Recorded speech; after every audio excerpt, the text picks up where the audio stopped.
లోక్సభ ఎన్నికల పోలింగ్ ముగిసిన 14 రోజులు గడిచినా గెలుపు ఓటములపై పోలింగ్ సరళిపై ఇంకా నియోజకవర్గాల్లో ఎడతెగని చర్చలు కొనసాగుతూనే ఉన్నాయి. సరిగ్గా మరో 7 రోజులు గడిస్తే చాలు నేతల తలరాతలు ఏంటో తేలిపోతాయి. కానీ అప్పటి వరకు ఓటరు తీర్పు కోసం ఉత్కంఠతో వేచి చూడాల్సిందే. పార్టీల సర్వేలు అంచనాలు ఎలా ఉన్నా ఫలితాల కోసం జూన్ 4 వరకు ఆగక తప్పదు. ఆదిలాబాద్ పార్లమెంటుకు పోటీ చేసిన అభ్యర్థులతో పాటు వారి అనుచరులు, రాజకీయ పార్టీల నేతలు ప్రతిరోజు తమకు వచ్చిన ఓట్ల వివరాలపై, పోలింగ్ సరళిపై, సైలెంట్ ఓటు బ్యాంక్ గురించి ఎవరికి వారు లెక్కలు తీస్తూ మల్లగుల్లాలు పడుతున్నారు. క్షేత్రస్థాయిలో ముఖ్యంగా గ్రామీణ ప్రాంతాల్లో ఈసారి ఓటింగ్ పరిస్థితి ఎలా ఉందన్న అంశంపై ద్వితీయ శ్రేణి నేతల నుంచి వివరాలు రాబడుతున్నారు.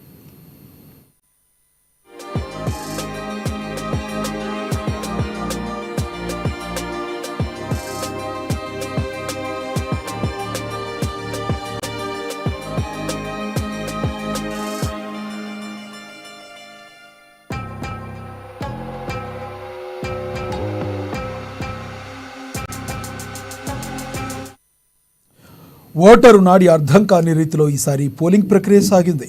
గతంలో ఎన్నడూ లేని విధంగా ఈసారి జరిగిన ఎన్నికలకు ఓటింగ్ భిన్నంగా ఉండడంతో ఆయా అసెంబ్లీ నియోజకవర్గాల్లో ఆ పార్టీకి మెజారిటీ ఎంత, అసెంబ్లీ ఫలితాల కంటే ఈసారి ఎంత మేరకు ఓట్ల ఆధిక్యత తగ్గింది అంశాలపై లోతుగా విశ్లేషిస్తున్నారు. ఈ నెల 13న జరిగిన పార్లమెంట్ ఎన్నికల్లో 7 అసెంబ్లీ సెగ్మెంట్లకు సంబంధించి 74.04% పోలింగ్ జరగగా నియోజకవర్గాల్లోనూ ఇంచుమించు అసెంబ్లీ స్థాయిలోనే ఓటింగ్ శాతం నమోదైంది. అయితే పార్లమెంట్ ఎన్నికల్లో ఆయా సామాజిక వర్గాలు ఎటువైపు మొగ్గు చూపారన్నది అంతుపట్టని ప్రశ్నగా మారింది. ఈ నేపథ్యంలో మండలాల వారీగా అసెంబ్లీ సెగ్మెంట్ యూనిట్గా తీసుకుని నియోజకవర్గ ఇన్ఛార్జీలు, ఆయా పార్టీల బాధ్యులు అంతర్గత సర్వేలతో ఫలితాలపై లెక్కలు తీస్తున్నారు. ముఖ్యంగా గెలుపోటములు నిర్దేశించే మైనారిటీలు, లంబాడాల ఓటు బ్యాంకు పైనే ఆయా పార్టీల్లో అంతర్మథనం మొదలైంది.